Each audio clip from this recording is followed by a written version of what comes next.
బులెటిన్లో మరో breaking news చూస్తున్నాం. నంద్యాలలో మళ్లీ టెన్షన్ వాతావరణం నెలకొంది. ఏవి సుబ్బారెడ్డి షాపింగ్ కాంప్లెక్స్పై అఖిలప్రియ వర్గం రాళ్లదాడికి పాల్పడడంతో ఉద్రిక్తత చోటు చేసుకుంది.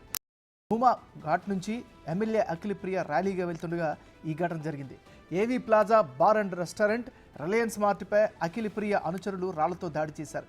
ఈ దాడిలో బార్ అండ్ రెస్టారెంట్ అద్దాలు పూర్తిగా ధ్వంసమయ్యాయి.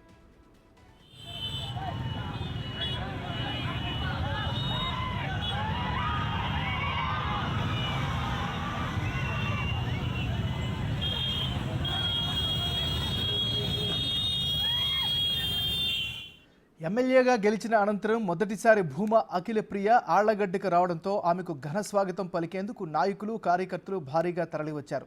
ఆళ్లగడ్డ శివార్లలోని భూమా ఘాటు వద్ద తన తల్లిదండ్రులు స్వర్గీయ భూమానాగిరెడ్డి, శోభానాగిరెడ్డిలకు అఖిలప్రియ నివాళులర్పించారు. అనంతరం ఆమె ఇంటికి భారీ బైక్ ర్యాలీతో బయలుదేరారు. నాయకులు, కార్యకర్తలు పెద్ద ఎత్తున తరలి రావడంతో కోలాహలంగా మారింది. మార్గమధ్యంలో ఆమె అనుచరులు ఈ రాళ్ల దాడికి పాల్పడడంతో ఉద్రిక్తత చోటు చేసుకుంది.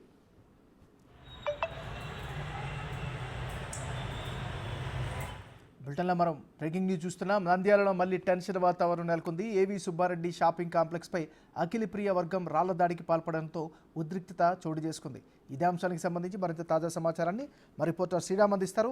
శ్రీరామ్, చెప్పండి, ఈ దాడి జరిగిన తర్వాత ఎలాంటి సంఘటనలు జరుగుతున్నాయి, అక్కడున్న తాజా పరిస్థితి, పోలీసులు ఏమంటున్నారు? నాగరాజు, గతంలో చూసాం అఖిలప్రియ వర్గం కావచ్చు, ఇటు ఏవి సుబ్బారెడ్డి సంబంధించినటువంటి పాత కక్షలు ఏవైతే ఉన్నాయో గతంలో జరిగినటువంటి ఎన్నికల అనంతరమే మరుసటి రోజే ఒక్కసారిగా అఖిలప్రియకు బాడీగార్డ్ గా ఉన్నటువంటి నిఖిల్ మీద ఏవి సుబ్బారెడ్డి సంబంధించినటువంటి అనుచరులు దాడికి పాల్పడడం జరిగింది. అయితే అఖిలప్రియ ఇంటి సమీపంలోనే ఈ యొక్క దాడి జరగడంతో పోలీసులు దాదాపుగా 5 మంది మీద కేసు నమోదు చేశారు. అయితే A1 గా ఉన్నటువంటి పర్సన్ A1, A2 ఉన్నటువంటి వారిని అరెస్ట్ చేయడం జరిగింది. నిఖిల్ పై జరిగినటువంటి హత్యాయత్నంలో నూలి అశోక్, రవి ఇద్దరు అరెస్ట్ చేశారు. తర్వాత A2 ఉన్నటువంటి ఏవి సుబ్బారెడ్డిను అరెస్ట్ చేయలేదు. అయితే తర్వాత మొత్తంగా ఈ కేసు సంబంధించి 6 మంది ఉన్నప్పటికీ 4గురిని అరెస్ట్ చేయడం జరిగింది. ఈ ఏవి సుబ్బారెడ్డి పరారులో ఉన్నారంటూ కూడా గతంలో అనేక రకాలైనటువంటి వార్తలు వచ్చాయి. అయితే ఇటీవల రిజల్ట్ వెలువడిన తర్వాత ఏవి సుబ్బారెడ్డికి ఎలాంటి ఆంక్షలు విధించకుండా ఏవి సుబ్బారెడ్డిను అరెస్ట్ చేయరాదంటూ కూడా కోర్టు కీలక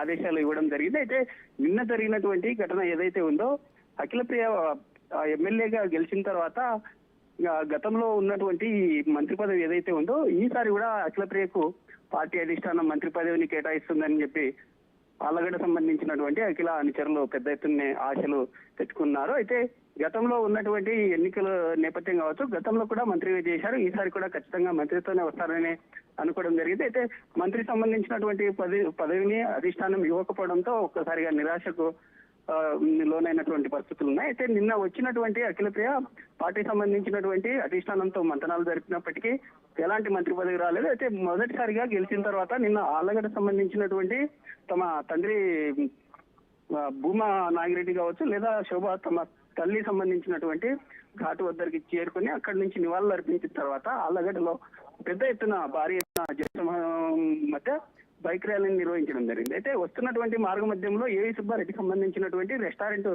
సమీపంలో ఒక్కసారిగా అఖిల సంబంధించినటువంటి వర్గం వారు గతంలో చేసినటువంటి ఏవి సుబ్బారెడ్డి, నిఖిల్ అనేటటువంటి అఖిల బాడీగార్డ్ మీద చేసినటువంటి దాడి ఏదైతే ఉందో ఆ దాడిని ఈ వర్గం వారు జీర్ణించుకోలేదు. అయితే జరిగినటువంటి ఘటనకు సంబంధించి పాత కక్షల నింపంతోనే ఒక్కసారిగా ఏవి సంబంధించినటువంటి రెస్టారెంట్ మీద రాళ్ల దాడి చేయడం జరిగింది. అయితే పోలీసులు హుటాహుటిన 2 వర్గాల సంబంధించినటువంటి వ్యక్తులను అదుపు చేసి ఈ యొక్క ఘటనకు సంబంధించి కేసుని దర్యాప్తు చేసి ముమ్మరంగా ఎలాంటి ఘటనలు జరగకుండా ఆళ్లగడ్డ సంబంధించినటువంటి ప్రాంతంలో హైటెన్షన్ నెలకొన్నప్పటికీ పోలీసులు అలర్ట్ కావడంతో జరిగినటువంటి సంఘటన సంబంధించి వాటిని దర్యాప్తు చేస్తున్నారు. Okay, thank you.